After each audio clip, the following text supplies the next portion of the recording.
Good morning. ഇപ്പോൾ സമയം 6:10. ഞാൻ സ്കൂളിലേക്ക് പോകാൻ വേണ്ടിയുള്ള തയ്യാറെടുപ്പിലാണ്. അപ്പം ജസ്റ്റ് എൻ്റെ ഒരു ഔട്ട്ഫിറ്റ് കാണിക്കാമെന്ന് വിചാരിച്ചു.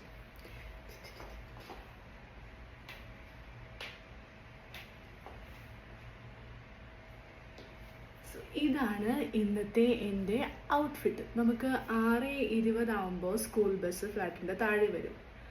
അപ്പോൾ ചെറുതായിട്ട് സ്കൂളിൻ്റെ എൻവയോൺമെൻറ്റും എല്ലാം കാണിച്ചു തരാം. ഓക്കെ. അപ്പോൾ ഇവിടെ നിന്നാണ് ഞാൻ ബസ് കയറുന്നത്. ഫ്ലാറ്റിൻ്റെ താഴെ തന്നെയാണ്. ഒരു 5:30 മണിയായ ഇതാണ് നമ്മളുടെ ഫുൾ കാഴ്ച. Full school bus car full rush on rush ആയിരിക്കും.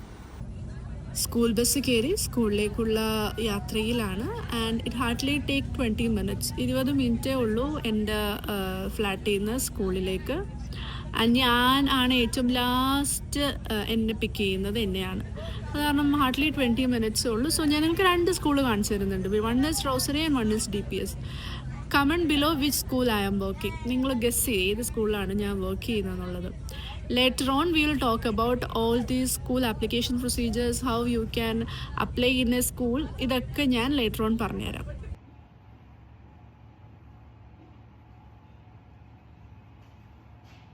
സോ 2:30 വീട്ടിൽ സ്കൂൾ കഴിഞ്ഞാൽ 3:30 ആകുമ്പോൾ വീട്ടിലെത്തി വേഗം പ്രീ വർക്കൗട്ട് എന്തെങ്കിലും ഒരു സ്നാക്ക് കഴിച്ചിട്ട് നേരെ ജിമ്മിന് പോവും.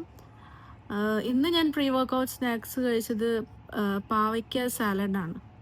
അപ്പോൾ അതിൻ്റെ റെസിപ്പി വേണമെങ്കിൽ നിങ്ങൾ ചോദിച്ചാൽ മതി, ഞാൻ റെസിപ്പി പറഞ്ഞുതരാം. It's so tasty. അപ്പോൾ നല്ലപോലെ വർക്കൗട്ട് ചെയ്തു. എനിക്ക് ആദ്യമേ വർക്കൗട്ട് ചെയ്യാൻ വേണ്ടി എനിക്കൊരു ട്രെയിനിങ് ഉണ്ടായിരുന്നു.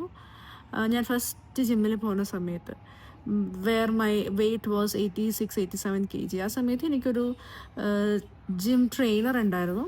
പക്ഷേ എൻ്റെ ഒരു അഭിപ്രായത്തിൽ നമ്മൾ ഒരു മാക്സിമം ഒരു 2 to 3 months ഒരു ട്രെയിനർ വെച്ചിട്ട് നമ്മളെല്ലാം മെഷീൻസ് ആണെങ്കിലും നമ്മളുടെ വർക്കൗട്ട് ആണെങ്കിലും എല്ലാം നമ്മളൊന്ന് അവെയറായി കഴിയുമ്പോൾ നമ്മൾ പിന്നെ ഒറ്റയ്ക്ക് ചെയ്യുന്നതായിരിക്കും നല്ലത്. കാരണം എൻ്റെ ഒരു അഭിപ്രായത്തിൽ ട്രെയിനേഴ്സ് ചെയ്യിപ്പിക്കുമ്പോൾ നമ്മളെ കൊണ്ട് ഭയങ്കര ഹാർഡായിട്ട് ചെയ്യിപ്പിക്കും, വിത്തൗട്ട് റെസ്റ്റ് ചെയ്യിപ്പിക്കുക. നമുക്ക് തന്നെ മതിയാവും, നമ്മൾ പിന്നെ പിറ്റേ ദിവസം പോകാൻ തോന്നില്ല. സോ നമ്മളാണെങ്കിൽ നമ്മളുടെ ഒരു കംഫർട്ട് ലെവൽ അനുസരിച്ച് നമുക്ക് പറ്റുന്ന രീതിയിൽ നമുക്ക് സ്ട്രെയിൻ എടുക്കാത്ത രീതിയിൽ, സ്ട്രെയിൻ മീൻസ് നമുക്ക് പ്രയാസം വരാത്ത രീതിയിൽ നമ്മൾ ചെയ്യുകയാണെങ്കിൽ നമുക്ക് ഇൻട്രസ്റ്റ് ഉണ്ടാവും ഡെയിലി പോകാൻ വേണ്ടി. എൻ്റെ ഒരു എക്സ്പീരിയൻസ് അങ്ങനെയാണ്. So now I am doing all my workouts alone. ഇസപ്പയ്ക്ക് ഇന്ന് ഞാൻ പാസ്തയാണ് ഈവനിങ്ങിലേക്ക് ഉണ്ടാക്കിയത്. അങ്ങനെ ഇസപ്പയ്ക്ക് ഫുഡ് കൊടുക്കുന്ന വീഡിയോസ് ഒന്നും എടുക്കാൻ ഭയങ്കര പ്രയാസമാണ്. കാരണം പുള്ളിക്കാരിയെ കഴിപ്പിക്കുക എന്ന് പറയുന്നത് ചെറിയ ടാസ്ക് ഒന്നും അല്ല. അപ്പോൾ ഫുഡൊക്കെ കൊടുത്ത് ഞങ്ങൾ കുറച്ചു നേരം കഥയൊക്കെ പറഞ്ഞിരിക്കുന്നതാണ് ഈ കാണുന്നത്. ഇതാണ് രാത്രിയിലെ ഇസപ്പയുടെ ഫുഡ്. പൊടിയരിക്കഞ്ഞിയും സ്പ്ലിറ്റ് മറ്റേ മൂങ് ദാലും പയറും കൂടി, സ്പ്ലിറ്റായിട്ടുള്ള പയറും കൂടി കഞ്ഞി പോലെ ആക്കിയതാണ് ഇസപ്പയുടെ ഫുഡ്. ഇത് ഇച്ചായൻ്റെ ചപ്പാത്തി, ചിക്കൻ ഫ്രൈ ആൻഡ് ഇത്. അപ്പോൾ ഇതാണ് ഇച്ചായൻ്റെ ഫുഡ്.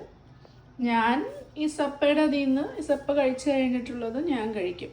ഇതാണ് രാത്രിയത്തെ എൻ്റെ ഫുഡ്. ഇപ്പോൾ കുറേ ആയിട്ട് ഹാർഡ്ലി ഒരു 1-2 മാസമായിട്ട് ഇത് തന്നെയാണ് ഞാൻ കഴിക്കുന്നത്. അപ്പം കുഞ്ഞാവനെ കഴിപ്പിക്കട്ടെ.